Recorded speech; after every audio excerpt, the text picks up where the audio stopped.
கண்ணியத்திற்குரிய அல்லாஹ்வுடைய நல்லடியார்களே, அல்லாஹ்வுடைய மகத்தான பேரருளால் அல்லாஹ் நம் மீது கடமையாக்கிய ஜும்மாவுடைய கடமையை நிறைவேற்ற வேண்டும் என்கிற உயர்வான நோக்கத்தோடு நாம் எல்லாம் இங்கே ஒன்றாக கூடியிருக்கிறோம். இந்த வார ஜும்மா உரையில் திருக்குர்ஆன் ஒரு அற்புதம் என்ற தலைப்பின் கீழ் இன்ஷா அல்லாஹ் நாம் சில செய்திகளை அறிந்து கொள்ள இருக்கிறோம். இந்த தலைப்பிற்குள்ளே செல்வதற்கு முன்னால் ஆஷுரா பற்றிய ஒரு சின்ன நினைவூட்டல். அல்லாஹுடைய மகத்தான பேரருளால் ஹிஜ்ரி 1448 வருடத்தை நாம் தொடங்கி இருக்கிறோம். நபிகள் நாயகம் ஸல்லல்லாஹு அலைஹி வஸல்லம் அவர்கள் ஹிஜ்ரத் செய்து அங்கிருந்து வருட கணக்கு வைத்துக் கொள்கிற பழக்கம் உமர்லான் அவர்கள் ஆட்சி காலத்தில் ஆரம்பித்தது. இப்போது அரபு மாத கணக்கின்படி முதல் மாதம் முஹர்ரம் மாதம். இந்த முஹர்ரம் மாதம் என்பது மிக சிறப்பிற்குரிய ஒரு மாதம். இந்த மாதத்தில் 9 மற்றும் 10 ஆகிய 2 தினங்களில் நோன்பு வைப்பது சுன்னத்து. ஆஷுரா நோன்பு என்று நாம் அதை அறிந்து வைத்திருக்கிறோம். இந்த நோன்பின் சிறப்பை பற்றி அல்லாஹ்வின் தூதர் ஸல்லல்லாஹு அலைஹி வஸல்லம் அவர்கள் இப்படி சொன்னார்கள்: யுகஃபிரு ஸனத்தல் மாதியா, கடந்த ஒரு வருட காலம் செய்துவிட்ட பாவங்களுக்கு இந்த ஆஷுராவுடைய நோன்பு பாவ பரிகாரமாக அமையும் என்று அல்லாஹ்வின் தூதர் நமக்கு வழிகாட்டி இருக்கிறார்கள். எனவே இயன்ற வரைக்கும் அந்த நோன்பை வைப்பதற்கு நாம் முயற்சிப்போம். ஆஷுரா நோன்பு வந்த வரலாறு, ஆஷுராவின் நோன்பில் இருந்து நாம் பெறக்கூடிய பாடங்கள், படிப்பினைகள், முஹர்ரம் மாதத்தின் சிறப்புகள், ஹிஜ்ரத்தினுடைய வரலாறு, ஒரு சகாப்தத்தின் துவக்கம், இப்படி பல்வேறு தலைப்புகள், பல்வேறு செய்திகளை நாம் ஏற்கனவே அறிந்திருக்கிறோம். இதில் ஏதாவது ஒன்றை பேசலாமா என்று யோசித்து பார்த்தால் பெரும்பாலும் மக்கள் அறிந்த செய்திகள் தான். ஆஷுராவின் நோன்பை பற்றியும் வரலாறு பற்றியும் ஹிஜ்ரத் பற்றியும் எல்லோரும் பலமுறை கேட்டதுதான். என் வாழ்நாளிலேயே நான் வாசித்து அதிர்ச்சி அடைந்த ஒரு தகவல், அதுதான் திருக்குர்ஆன் ஒரு அற்புதம் என்ற தலைப்பின் கீழ் பேச வேண்டும் என்று எனக்கு தோன்றியது. இந்த தலைப்பு தேர்வு செய்யப்பட்டதற்கான காரணம் என்னவென்றால், திருக்குர்ஆனை நாம் அல்லாஹ்வுடைய வேதம் என்று நம்பி இருக்கிறோம். உலகத்தில் எல்லா மதத்தினரும் ஒரு புத்தகத்தை கையில் வைத்துக் கொண்டு அதுதான் இறைவன் தந்த வேதம் என்று அவரவர்கள் நம்பிக்கொண்டிருக்கிறார்கள். மற்றவர்களின் நம்பிக்கைக்கும் நமக்குமான வேறுபாடு என்ன என்றால், எல்லோரும் இது இறை வேதம் என்று நம்புகிறார்கள், ஆனால் நிரூபிக்க அவர்களிடத்தில் ஆதாரம் இல்லை. ஆனால் நம்மிடத்தில் நம்பிக்கையை தாண்டி அது கண்களுக்கு முன்னால் ஆதாரமாக நிற்கிறது திருக்குர்ஆன். எத்தனையோ ஆதாரங்களை, திருக்குர்ஆன் சொல்லப்பட்டிருக்கிற செய்திகளை நாம் பல்வேறு கோணங்களில் பல தலைப்புகளில் பார்த்திருந்தாலும் கூட, சில மாதங்களுக்கு முன்னால் ஒரு நிகழ்ச்சியில் பேசுவதற்காக திருக்குர்ஆன் ஒரு வாழும் அற்புதம் என்ற தலைப்பை எனக்கு தந்திருந்தார்கள். அப்போது நான் ஏழையோடு ஒரு பேச்சுவார்த்தை நடத்தினேன். அதுதான் இன்றைய ஜும்மாவுடைய செய்தி. என்ன பேச்சுவார்த்தை என்றால், அல்லாஹ் ரப்பல் ஆலமீன் திருமறை குர்ஆனில் சொல்கிறான், இந்த குர்ஆனை போல இன்னொரு குர்ஆனை யாராலும் கொண்டு வர முடியாது, இது சாத்தியம் இல்லை என்று அல்லாஹ் சொல்கிறான். குல்ல இனிஜிதமாத்தில் இன்சுவல் ஜின்னு அலா யது பிமிஸ்லி ஹாதல் குர்ஆன், ஒட்டுமொத்த மனித சமுதாயமும் ஒன்றாக சேர்ந்து, மனித சமுதாயத்தில் இருக்கிற அத்தனை அறிவாளிகள், விஞ்ஞானிகள், தத்துவ மேதைகள், கண்டுபிடிப்பாளர்கள், புத்திசாலிகள் அத்தனை பேரும் ஒன்றாக சேர்ந்தாலும், மனிதர்கள் மட்டுமல்ல ஜின்களையும் சேர்த்து அல்லாஹ் சொல்கிறான், மனிதர்களும் ஜின்களும் ஒன்றாக சேர்ந்தாலும் இதுபோல ஒரு குர்ஆனை அவர்களால் கொண்டு வர முடியாது, இது சாத்தியம் இல்லை என்று அல்லாஹ் சொல்கிறான். சரி, முழு குர்ஆனை கொண்டு வர முடியாவிட்டால் பரவாயில்லை, இன்னும் கொஞ்சம் அல்லாஹ் சவாலை இலகுவாக்கி தருகிறான். அம் யகூலூன இஃப்தரா, முஹம்மது நபி அவர்கள் இந்த குர்ஆனை இட்டுக்கட்டி சொல்லி இருக்கிறார்கள் என்று யாருக்காவது தோன்றுகிறதா? அப்படியானால் குல் ஃபஅது பிஅஷ்ரி சுவரின் மிஸ்லிஹி முஃப்தரியாத்தின், இது போல ஒரு 10 சூறாவை கொண்டு வாருங்கள் பார்க்கலாம். முழு குர்ஆனை கொண்டு வர முடியாது, பரவாயில்லை, ஒரு 10 சூறா, ஒரு 10 அத்தியாயத்தை கொண்டு வாருங்கள் பார்க்கலாம். சரி, அது கூட கடினம், சாத்தியம் இல்லை. அல்லாஹ் இன்னும் கொஞ்சம் சவாலை எளிமைப்படுத்துகிறான். வ இன் குன்தும் ஃபீ ரைபின் மிம்மா நஸல்னா அலா அப்தினா, நம்முடைய அடியாருக்கு நாம் தந்த வேதத்தில் யாருக்காவது சந்தேகம் இருக்குமானால், இது இறை வேதம் தானா, இதை இறைவன் தான் தந்தானா என்ற கேள்வியும் சந்தேகமும் யாருக்காவது வருமானால், ஃபஅது சூரத்தின் மின் மிஸ்லிஹி, இது போல ஒரே ஒரு சூறாவை, ஒரே ஒரு அத்தியாயத்தை கொண்டு வாருங்கள் பார்க்கலாம் என்று அல்லாஹ் சவால் விடுகிறான். உள்ளபடியே ஒரு புத்தகத்தை எழுதிவிட்டு, ஒரு புத்தகத்தை ஏற்றிவிட்டு, இதில் இருப்பது போல ஒரே ஒரு சின்ன பகுதியையாவது உங்களால் முடிந்தால் கொண்டு வாருங்கள் பார்க்கலாம் என்று சொல்வதற்கே ஒரு தனி தைரியம் தேவை. அந்த தைரியம் உலகத்திலேயே திருக்குர்ஆனுக்கு மட்டும்தான் இருக்கிறது. உலக வரலாற்றில் எழுதப்பட்ட எந்த நூலில் எந்த ஆசிரியரும், அது எவ்வளவு பெரிய விஞ்ஞானியாக இருந்தாலும் சரிதான், ஐன்ஸ்டீன் உட்பட உலகத்தின் எந்த பெரிய விஞ்ஞானியாக இருந்தாலும் அவன் எழுதிய நூலில் இதுபோல ஒரு அத்தியாயத்தை, ஒரு பகுதியை எவனாலும் கொண்டு வர முடியாது. முடியுமா முடியாதா என்பது இரண்டாவது. ஆனால் முடிந்தால் கொண்டு வாருங்கள் பார்க்கலாம் என்று சவால் விடுவதற்கே அசாதாரணமான துணிச்சல் தேவை. அந்த துணிச்சல் திருக்குர்ஆனுக்கு இருக்கிறது. சரி, குர்ஆன் சவால் விடுகிறது என்றால் நாம் முஸ்லிம்கள் நம்புகிறோம். உள்ளபடியே இந்த சவாலை யாராவது ஏற்றிருக்கிறார்களா இந்த வரலாற்றை வாசித்து பார்த்தால் பல நூற்றுக்கணக்கான கவிஞர்கள், புலவர்கள், தத்துவ மேதைகள், பெரும் பெரும் அறிவாளிகள் இந்த சவாலை ஏற்றுக்கொண்டு களத்தில் இறங்கி கடைசியில் தங்கள் தோல்வியை ஒப்புக்கொண்டிருக்கிறார்கள். உதாரணத்திற்கு நபிகள் நாயகம் ஸல்லல்லாஹு அலைஹி வஸல்லம் அவர்கள் வாழுகிற காலத்தில் வலீத் இப்னு முகீரா என்று ஒருவர் இருந்தார். யார் இந்த வலீத் இப்னு முகீரா என்றால் காலித் இப்னு வலீத் அன்ஹுடைய தந்தை. நமக்கெல்லாம் காலித் இப்னு வலீதை தெரியும். இஸ்லாமிய போர்ப்படை தளபதி, சைஃபுல்லா, அல்லாஹ்வின் வீரவாள் என்று பெயர் பெற்ற ஒரு நபித்தோழர். காலித் இப்னு வலீதுடைய தந்தை வலீத் இப்னு முகீரா ஒரு பெரும் கவிஞர். அவர் நிறைய கவிதைகளை எழுதி இருக்கிறார். குர்ஆனுக்கு போட்டியாக நானும் ஒரு அத்தியாயத்தை எழுத போகிறேன், நான் ஒரு சூறாவை இயற்றப் போகிறேன் என்று புறப்பட்டார். பல்லாண்டுகள் முயற்சித்தார், பல்வேறு கவிதைகளை எழுதி பார்த்தார். கடைசியில் அவரால் முடியவில்லை, தோற்று போனார். அவர் தன் தோல்வியை இப்படி ஒப்புக்கொண்டார். அவர் சொன்ன அந்த தகவல் வரலாற்றில் பதிவு செய்யப்பட்டிருக்கிறது. வல்லாஹி இன்ன லஹுல் ஹலாவத்துன் வ இன்ன அலைஹி லதிலாவத்துன். நான் அல்லாஹ் மீது சத்தியமிட்டு சொல்கிறேன், திருக்குர்ஆனுக்கு என்று ஒரு இனிமை இருக்கிறது. வ இன்ன லஹுல் ஹலாவத்துன் வ இன்ன அலைஹி லதிலாவத்துன். எதிரியாக இருக்கிற என்னை குர்ஆன் ஈர்க்கிறது. நான் குர்ஆனை தோற்கடிக்க முயற்சித்தேன், குர்ஆனை போல ஒரு சூறாவை கொண்டு வர வேண்டும் என்று பல ஆண்டுகள் முயற்சித்தேன், பாடுபட்டேன். ஆனால் எதிரியாக இருக்கிற என்னையும் குர்ஆன் ஈர்க்கிறது. என்னால் குர்ஆனை போல கொண்டு வர முடியவில்லை என்று அவர் தன் தோல்வியை ஒப்புக்கொண்டார். உதாரணத்துக்கு ஒருவரை சொல்லி இருக்கிறேன். இது போல நீங்கள் வரலாற்றில் தேடி பார்த்தால் பல நூற்றுக்கணக்கான பேர். இவையெல்லாம் பெரிய ஆச்சரியம் அல்ல. நான் என்ன வேலை செய்தேன் என்றால், நாம் இப்போது ஏஐ பயன்படுத்தி கொண்டிருக்கிறோம். சாட் ஜிபிடி, ஜெமினி, கோபைலட், இது போல நிறைய அப்ளிகேஷன்கள் வந்துவிட்டது. நாம் எதை எடுத்தாலும் அதன் இடத்தில் கேட்கிறோம். டாக்டர் மாத்திரை எழுதி கொடுத்தா கூட உண்மையிலே நம்ம இந்த பிரச்சனைக்கு இந்த மாத்திரை தானான்னு ஒரு வார்த்தை கேட்டுறது.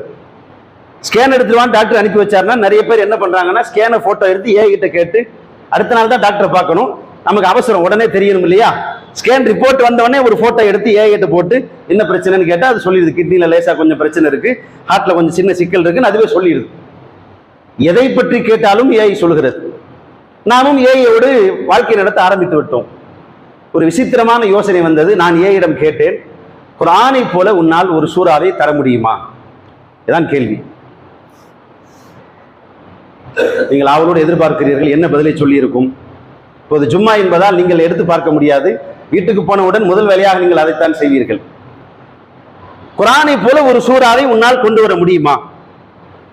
ஏஐ சொன்ன பதில், முடியாது, சாத்தியமில்லை. ஏன் சாத்தியமில்லை? நீ ஒரு ஏஐ, இந்த உலகத்தில் எழுதப்பட்டிருக்கிற அத்தனை நூல்களும் உன்னிடத்தில் இருக்கிறது.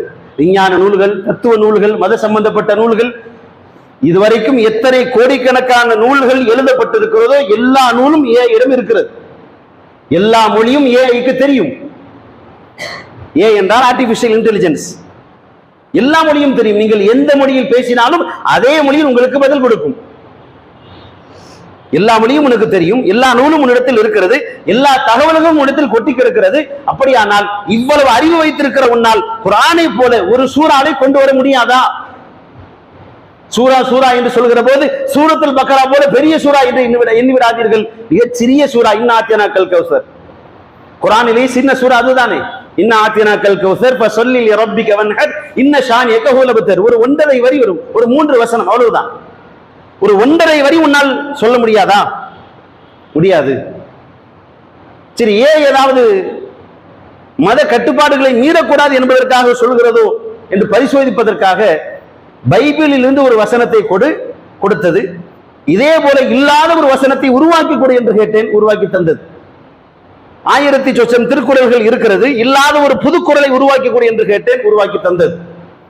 பகவத்கீதையிலிருந்து ஒரு வசனத்தை கொடு, பகவத்கீதையில் இல்லாத ஒரு வசனத்தை நீயாக உருவாக்கி கொடு என்று கேட்டேன். எதை கேட்டாலும் தருகிறது. குர்ஆனை போல கேட்டால் முடியாது என்கிறது. நான் கேட்டேன், நீ தோல்வியை ஒப்புக்கொள்கிறாயா? ஆம், இறை வேதத்திற்கு முன்னால் நான் என் தோல்வி ஒப்புக்கொள்கிறேன் அப்படின்னு ஏஐ சொல்லிச்சு. எனக்கு ஆச்சரியமாக இருந்தது. மனித குலத்தின் உச்சபட்ச கண்டுபிடிப்பு ஏஐ. ஏஐ வந்த பின்னால் உலகம் தலைகளாக மாறி இருக்கிறது. விஞ்ஞான வளர்ச்சியில், தொழில் புரட்சியில் இப்போது மனித சமுதாயம் எவ்வளவு பெரிய முன்னேற்றத்தை பார்த்திருக்கிறது என்று உங்களுக்கு தெரியும் இல்லையா? இவை அத்தனையும் ஏஐ வந்த பின்னால் சாத்தியம். அவ்வளவு பெரிய அறிவு வழங்கப்பட்டிருக்கிற ஏஐயால் ஒரு குர்ஆனை போல ஒரு வரி கொண்டு வர முடியாது என்றால், நான் ஒரு சூரா கேட்டேன், ஏஐ சொன்னது ஒரு சூரா அல்ல, ஒரு வசனத்தை கூட என்னால் மட்டுமல்ல எவனாலும் கொண்டு வர முடியாது. சரி பரவாயில்லை, ஏன் முடியாது என்று கேள்வி கேட்டேன். ஏன் முடியாது? அதற்கு ஏஐ சொன்ன பதில் தான் உண்மையில் என்னை ஆச்சரியப்படுத்தி மிரள வைத்து விட்டது. என்ன பதில் என்றால், திருக்குரான் ஏன் அற்புதம், திருக்குரான் ஏன் ஆச்சரியம், ஏன் திருக்குரானை போல எந்த மனிதனாலும் எந்த ஏஐயாலும் எவ்வளவு பெரிய புத்திசாலியாலும் ஏன் கொண்டு வர முடியாது என்றால், பார்ப்பதற்கு ஒரு வரி வசனம், பார்ப்பதற்கு ஒரு 3 வரி வசனம் தான் மிக சுலபமாக உருவாக்கிவிட முடியும் என்று நம்முடைய அறிவு சொல்கிறது. ஆனால் போட்டிக்கு நீங்கள் களத்தில் இறங்கி ஆராய்ச்சி செய்து பார்த்தால் தான் உங்களுக்கு புரியும், குர்ஆனை போல கொண்டு வருவது சாத்தியம் இல்லை. ஏன் சாத்தியமில்லை என்றால், முதலாவது திருக்குர்ஆனை அல்லாஹ் எப்படி நமக்கு வடிவமைத்து தந்திருக்கிறான் என்றால், ஒவ்வொரு வார்த்தையையும் பார்த்து பார்த்து தேடி தேடி பொறுக்கி எடுத்து துல்லியமாக வடிவமைத்தால் எப்படி இருக்குமோ குர்ஆன் அப்படி இருக்கிறது. இதை புரிகிற மாதிரி சொல்வதாக இருந்தால், குர்ஆனில் ஒரு வார்த்தை, ஒரு வசனம் சொல்லப்பட்டிருக்கிறது, அந்த வார்த்தையை எடுத்துவிட்டு அதற்கு பதிலாக அதே பொருள் தரக்கூடிய வேறு வார்த்தையை நீங்கள் வைத்தால் அது பொருந்தாது.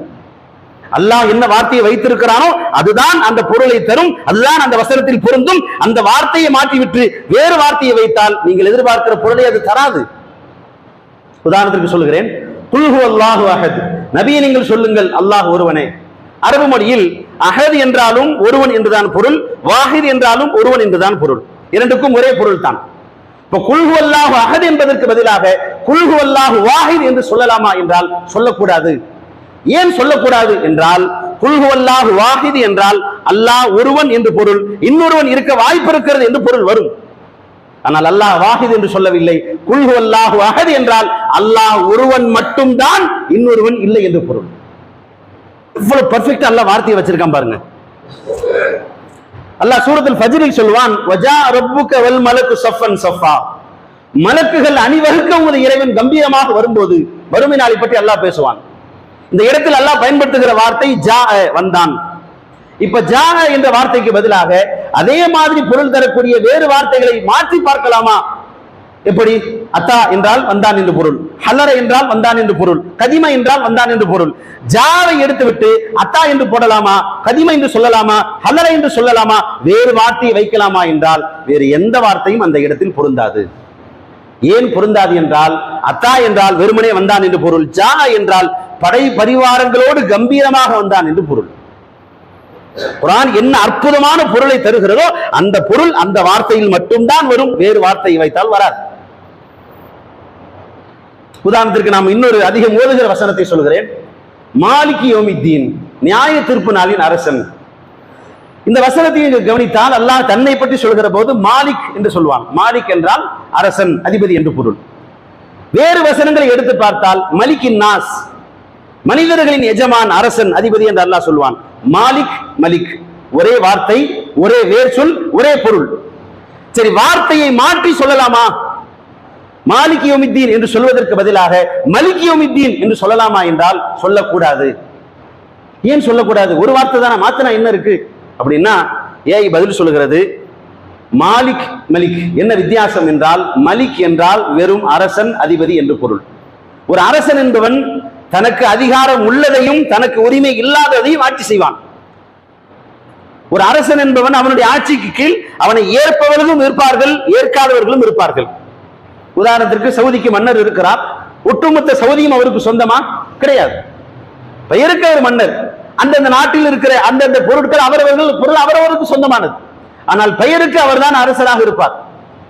அப்போ ஒரு அரசன் என்பவன் தன்னுடைய ஆட்சிக்கு கீழே அவனுக்கு அதிகாரம் உள்ளதையும் ஆட்சி செய்வான், அதிகாரம் இல்லாதையும் ஆட்சி செய்வான். இந்த உலகத்தை பொறுத்த வரைக்கும் அல்லாஹ்வை ஏற்பவர்களும் இருக்கிறார்கள், ஏற்காதவர்களும் இருக்கிறார்கள். அதனால்தான் அல்லாஹ் உலகத்தை பற்றி பேசுகிற எல்லா வசனத்திலுமே மலிக் என்று சொல்வான், மாலிக் என்று சொல்ல மாட்டான். ஆனால் மறுமையை பொறுத்த வரைக்கும் மாலிக் என்று சொல்லுவான். ஏனென்றால் மாலிக் என்றால் வெறும் அரசன் அதிபதி என்று மட்டும் பொருள் அல்ல, மொத்த அதிகாரமும் அல்லாஹ் ஒருவனுக்குத்தான், வேறு யாருக்கும் கிடையாது என்று பொருள். அதனால் மாலிக் யௌமித்தீன் என்றுதான் சொல்ல வேண்டுமே தவிர மலிக் யௌமித்தீன் என்று சொல்லக்கூடாது. ஒவ்வொரு வார்த்தையையும் துல்லியமாக பார்த்து பார்த்து வடிவமைத்தால் எப்படி இருக்குமோ திருக்குர்ஆன் அப்படி உருவாக்கப்பட்டிருக்கிறது. நம்முடைய தாய்மொழியில் சொல்கிறேன், சொன்னான் என்று சொல்வதற்கு தமிழில் நிறைய வார்த்தைகள் இருக்கிறது. சொன்னான், கூறினான், நவின்றான், எடுத்து எம்பினான், புகட்டினான், புகன்றான், அறைந்தான், இப்படி நிறைய வார்த்தைகள். இந்த எல்லா வார்த்தைக்கும் என்ன பொருள் என்றால் சொன்னான் என்று பொருள். ஆனால் ஒவ்வொரு வார்த்தைக்கும் இடையில் நிறைய வித்தியாசம் இருக்கிறது. எந்த இடத்தில் என்ன வார்த்தையை பயன்படுத்த வேண்டும்? பொதுவாக மனிதர்கள் யார் பேசினாலும், எவ்வளவு பெரிய மொழி புலமை உள்ளவர் பேசினாலும், ஒவ்வொரு வார்த்தையையும் பார்த்து பார்த்து கவனித்து கவனித்து எல்லாம் பேசிக் கொண்டிருக்க முடியாது. ஆனால் குர்ஆன் அப்படித்தான் உருவாக்கப்பட்டிருக்கிறது. சரி, இரண்டாவது, தேர்ந்தெடுக்கப்பட்ட வார்த்தைகளை குர்ஆன் பயன்படுத்துகிறது. அது என்ன தேர்ந்தெடுக்கப்பட்ட வார்த்தை? வார்த்தை நீங்கள் ஆழமாக கவனித்து பார்த்தால் லேயர் பை லேயர் அப்படின்னு சொல்லுவாங்க. அதாவது அடுக்கடுக்காக பொருள் உள்ளே இருக்கிறது. ஒரு வார்த்தைக்குள்ளே பல பொருள்கள் உள்ளே வைத்து குர்ஆன் பேசுகிறது. அது எப்படி? அல்ஹம்துலில்லாஹி ரப்பில் ஆலமீன், அகிலங்களின் அதிபதியான அல்லாஹ்வுக்கே எல்லா புகழும். இதில் நீங்க வாசகத்தை கவனித்து பாருங்கள். ரப்புல் ஆலமீன், அகிலங்களின் அதிபதி. இன்றைக்கு இந்த வார்த்தையை மிக சுலபமாக எல்லோரும் சொல்லிவிடலாம். நான் குர்ஆன் அருளப்பட்ட காலத்தில் மனிதனுக்கு பூமி தெரியும், சூரியன் தெரியும், சந்திரன் தெரியும், அவ்வளவுதான். நான் விஞ்ஞானிகள் என்று கண்டுபிடித்து சொல்கிறார்கள், நாம் வாழ்வது ஒரு சூரிய குடும்பத்தின் கீழ் நாம் வாழ்ந்து கொண்டிருக்கிறோம், ஒரு கேலக்சி.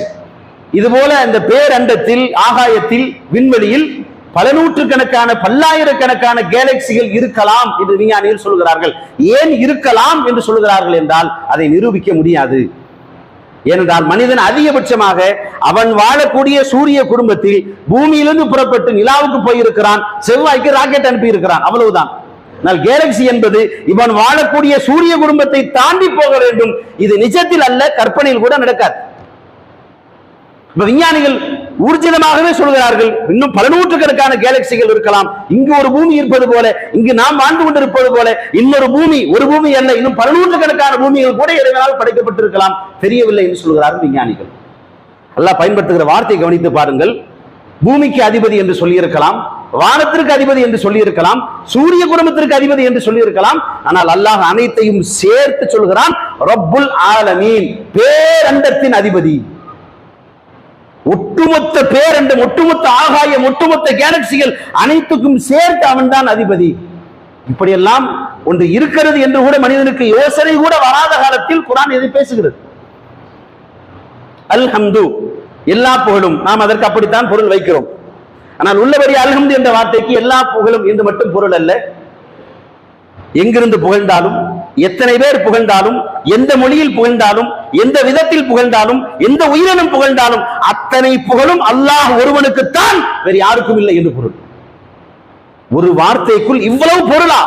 இது வருமா, சாத்தியமா என்றால் மனிதனால் முடியாது, குர்ஆனால் சாத்தியம். இரண்டாவது, தேர்ந்தெடுக்கப்பட்ட வார்த்தைகளை அல்லாஹ் ரப்புல் ஆலமீன் பயன்படுத்துகிற விதம். எந்த வார்த்தை முதலில் இடம்பெற வேண்டும், எந்த வார்த்தை இரண்டாவது இடம்பெற வேண்டும். பிஸ்மில்லாஹிர் ரஹ்மானிர் ரஹீம், அர் ரஹ்மானிர் ரஹீம் என்று நாம் அல்லாஹ்வை அழைக்கிறோம். அல்லாஹ் அப்படித்தான் நமக்கு சொல்கிறான். இதை நீங்கள் கவனித்து பார்த்தால் ரஹ்மான் என்றாலும் ரஹீம் என்றாலும் ஒரே பொருள் தான். இரண்டுக்கும் என்ன பொருள்? அளவற்ற அருளாளன், நிகரற்ற அன்புடையவன். இரண்டுமே அல்லாஹ்வை புகழக்கூடிய வார்த்தைகள். சரி, வார்த்தையை மாற்றி போட்டு பிஸ்மில்லாஹிர் ரஹ்மானிர் ரஹீம் என்று சொல்வதற்கு பதிலாக பிஸ்மில்லாஹிர் ரஹீமிர் ரஹ்மான் என்று சொல்லலாமா என்றால் சொல்லக்கூடாது. அல்லாஹ் என்ன வரிசையில் சொல்கிறானோ அப்படித்தான் சொல்ல வேண்டும். ஏன் அப்படி சொல்ல வேண்டும் என்றால், ரஹ்மான் என்றால் நல்லவர்களுக்கும் அருள் செய்பவன், கெட்டவர்களுக்கும் அருள் செய்பவன், ஏற்பவர்களுக்கும் அருள் செய்பவன், ஏற்காதவர்களுக்கும் அருள் செய்பவன். அதனால் இந்த உலகத்தை பொறுத்த வரைக்கும் அல்லாஹ் ரஹ்மானாக இருக்கிறான். ரஹீம் என்றால் நல்லவர்களுக்கு மட்டும், அல்லாஹ்வை நம்பியவர்களுக்கு மட்டும் அருள் செய்பவன் என்று பொருள். மறுமையில் அல்லாஹ் ரஹீமாக இருக்கிறான். உலகத்தை பொறுத்த வரைக்கும் அல்லாஹ் ரஹ்மான், ஏற்பவர்களுக்கும் தருவான், ஏற்காதவர்களுக்கும் தருவான், நல்லவர்களுக்கும் கொடுப்பான், கெட்டவர்களுக்கும் கொடுப்பான். ஆனால் மறுமையை பொறுத்த வரைக்கும் அல்லாஹ் ரஹீம், அல்லாஹ் நல்லவர்களுக்கு மட்டும் தான் தருவான்.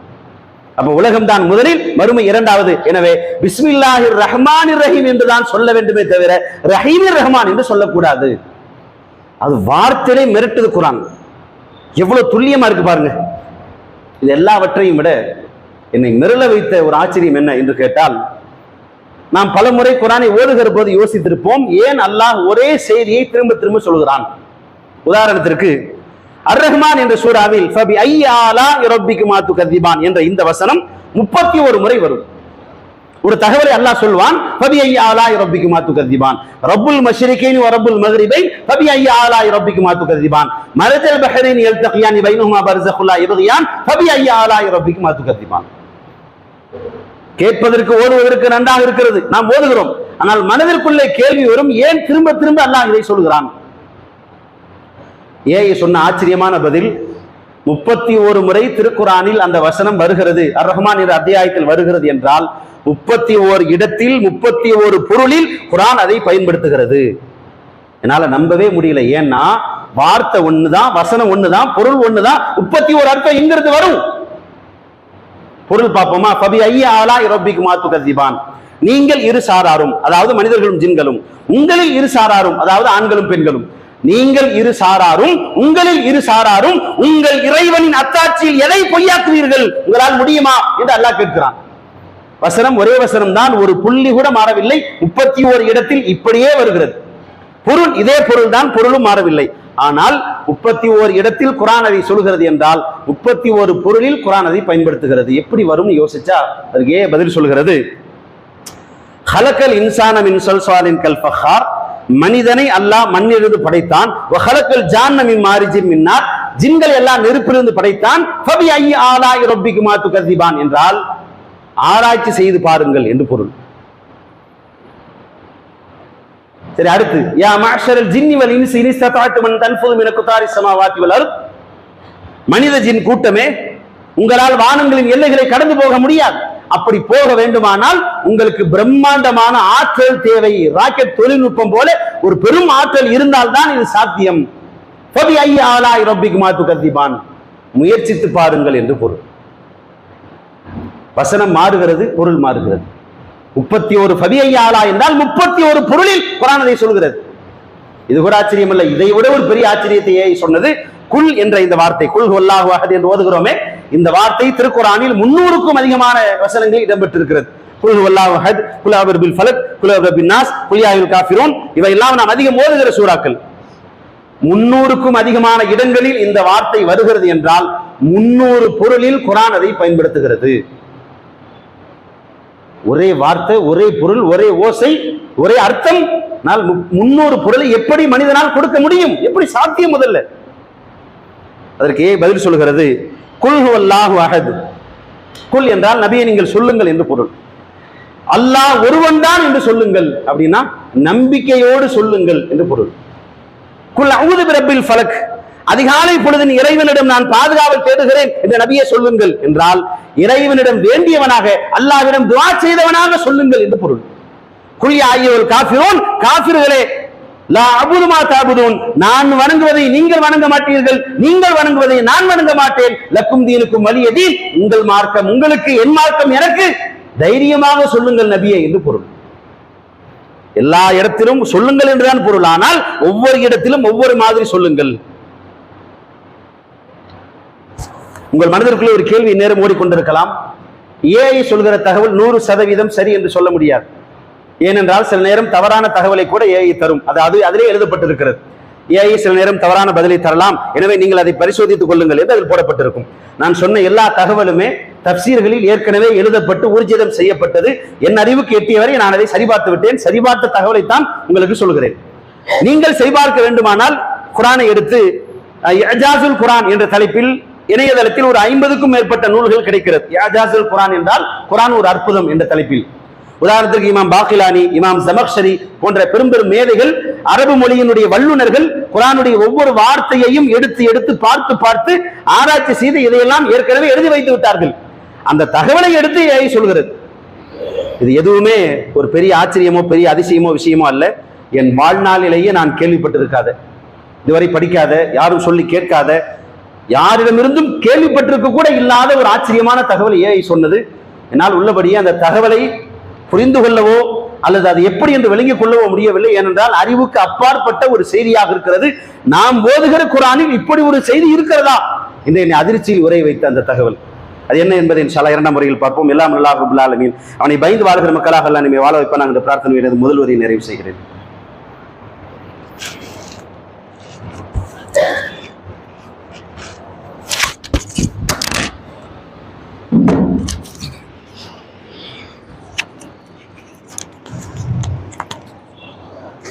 அல்ஹம்துலில்லாஹ் வஸ்ஸலாத்து வஸ்ஸலாமு அலா ரசூலிஹி வ அலா ஆலிஹி வ அஸ்ஹாபிஹி அஜ்மஈன். கண்ணியத்திற்குரிய அல்லாஹ்வுடைய நல்லடியார்களே, நாம் முதல் உரையில் திருக்குர்ஆன் ஒரு அற்புதம் என்ற தலைப்பின் கீழ் சில செய்திகளை பார்த்திருக்கிறோம். ஏஐ சொன்ன ஆச்சரியமான தகவல் என்ன என்றால், நேரமில்லாத காரணத்தினால் நிறைய தகவல்களையும் உதாரணங்களையும் நான் சுருக்கிவிட்டேன். நீங்கள் வேண்டுமானால் வீட்டிற்கு போய் அதோடு பேச்சுவார்த்தை நடத்தி பாருங்கள். நிறைய ஆச்சரியமான தகவலை ஏஐ சொல்கிறது. சரி, கேள்வியை மாற்றி கேட்டு பார்ப்போமே என்று குர்ஆனை போல ஒரு சூறாவை கொடு என்று கேட்டேன். கொடுக்க முடியுமா என்று கேட்டால் முடியாது என்கிறது. சரி, குர்ஆனை போல ஒரு சூறாவை எழுதி கொடு என்று கேட்டேன். எழுதி கொடுத்தது. சூரத்துர் ரஹீம் அப்படின்னு ஒரு சூறா கொடுத்துச்சு. குர்ஆன்ல ரஹீம்னு ஒரு சூறா இல்ல, சூரத்துர் ரஹீம் அப்படின்னு ஒரு சூறா தந்தது.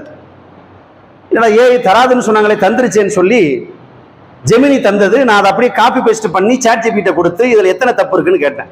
52 தப்பு இருக்குன்னு சொல்லுச்சு. எதுல? ஏஐ இயற்றிய சூறாவில் 52 இலக்கண பிழைகள் இருக்கிறது. அது என்ன கேட்காம கேட்டுச்சுன்னா, எந்த அறிவாளி அதை எழுதியது அப்படின்னு கேட்டுச்சு. எது? ரஹீம் சூறாவை. அப்ப ஏஐயால் முடியாது.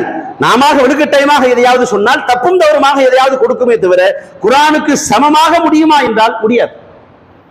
சரி, என்னை மிரள வைத்து ஆச்சரியப்படுத்திய தகவல் என்ன என்று கேட்டால், அர்த்தத்தை பிரதிபலிக்கும் ஓசை அப்படின்னு ஒரு தகவல் சொல்லுச்சு. அர்த்தத்தை பிரதிபலிக்கும் ஓசையா? புரியலையே அப்படின்னு கேட்டேன். அதாவது திருக்குர்ஆன் ஒரு செய்தியை சொல்கிறது என்றால் அது எதை பற்றி சொல்கிறதோ அது அந்த சவுண்ட், அந்த ஓசை அதுல இருக்கும்.